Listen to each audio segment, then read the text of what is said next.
कमलेश को एहसास होता है कि उसका लाडला देवर एक अपराधी है, तो क्या वह पूजा के साथ खड़ी होगी? क्या ये दोनों औरतें मिलकर उस मर्दानगी और झूठी इज्जत वाले समाज को हरा पाएंगी? क्या पूजा को न्याय मिलेगा? ये सीरीज कंसेंट मतलब सहमति जैसे जरूरी मुद्दे को उठाती है। पूरी कहानी जानने के लिए वीडियो को आखिर तक देखें। कहानी एक बड़े से घर से ये कहानी है एक ऐसे परिवार की जो बाहर से तो बहुत संस्कारी दिखता है, लेकिन घर के अंदर अपनी बहुओं पर जुल्म करता है। कहानी में पूजा की नई शादी अरुण से होती है, जो पहली रात उसके साथ दरिंदगी करता है। जब वीडियो की शुरुआत एक ऐसे परिवार से होती है जहां पर देखने में बाहर से तो लोग काफी संस्कारी दिखता है, लेकिन घर के अंदर पूरी तरह से हैवानियत भरा है। और इस वीडियो का मेन मकसद यह है कि लोगों के अंदर की हैवानियत और इंसानियत में फर्क बताना।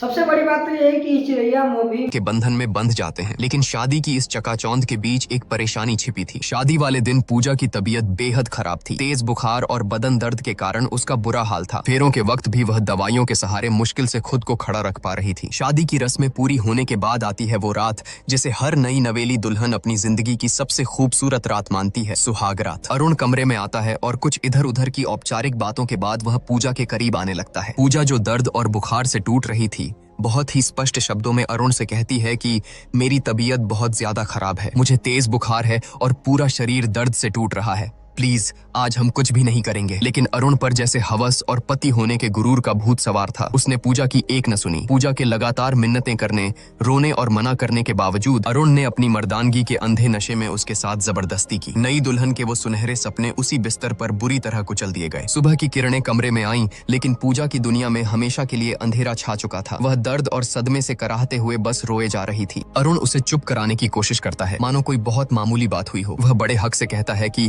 अरे मैं तुम्हारा पति हूँ, यह तो मेरा हक है। शादी के बाद तो यह सब होता ही है। यह सुनकर पूजा के अंदर का दर्द एक चीख बनकर फूट पड़ता है। वह बिलखते हुए अरुण की आंखों में देखती है और कहती है कि हक तूने मेरा किया है। शब्द सुनकर अरुण सन्न रह जाता है, लेकिन अपनी घिनौनी हरकत पर शर्मिंदा होने के बजाय उसकी मर्दानगी को चोट लग जाती है। वह गुस्से से आगबूला होकर कहता है कि अगर तुझे लगता है कि मैंने कुछ गलत किया है तो जा बाहर और चिल्ला चिल्ला कर सबको बता दे। यह कहकर वह निर्दयता से पूजा को कमरे से बाहर निकाल देता है। रोती कांपती पूजा जैसे ही कमरे से बाहर आती है, उसकी नजर आंगन में खड़ी कमलेश पर पड़ती है। कमलेश घर की और पड़ोस की कुछ जिस तरीके से पूजा की शादी होती है, फिर उसने अपनी बुखार भरी अवस्था में ससुराल जाती है। लड़की की नई दुल्हन बन गई, उसके हजारों लाखों सपने होते हैं, लेकिन पूरे सपना चंद मिनटों में चकनाचूर हो जाता है।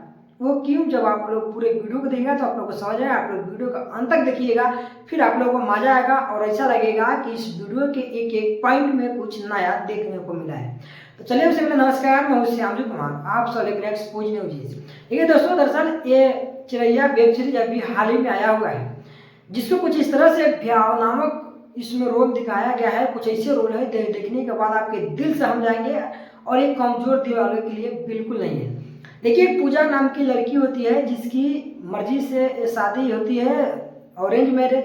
वो अपने पति के घर जाती है और पहले ही सुहाग रात में इस तरह से घटना घटता है कि लड़की की चीखें एक आवाज बनकर आ जाती है।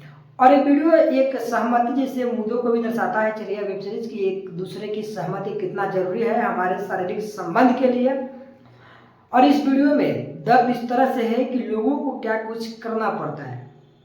अपने वीडियो को दुल्हन की पहली रात को लोग सुहाग रात कहते हैं, लेकिन पूजा के लिए वही रात उसकी जिंदगी का सबसे बड़ा हादसा बन गई। और जब उसने अपना दर्द बताया तो उसे इंसाफ नहीं, एक थप्पड़ मिला। सबसे दर्दनाक बात यह है कि पूजा अकेली नहीं है। हमारे ही समाज में ऐसी लाखों औरतें हैं जो रिश्ते बचाते बचाते अपनी आवाज खो देती हैं। भारत में करीब हर 10 में 3 शादीशुदा औरतें स्पाउसल वायलेंस झेल चुकी हैं। शादी की पहली रात हर लड़की अपने साथ सिर्फ एक लाल जोड़ा नहीं लाती, कुछ सपने भी लाती है। उसे लगता है कि आज के बाद उसकी दुनिया बदल जाएगी, कोई ऐसा मिलेगा जो उसकी झिझक भी समझेगा और उसकी खामोशी भी। पूजा भी उसी भरोसे के साथ उस कमरे में गई थी, लेकिन अगली सुबह जब वह उसी कमरे से बाहर निकली, उसके पास ना कोई सपना बचा था, ना कोई सहारा, ना कोई आवाज। उसकी आंखें सूजी हुई थीं, होंठ कांप रहे थे, चाल डगमगा रही थी और चेहरा ऐसा लग रहा था जैसे एक ही रात में किसी ने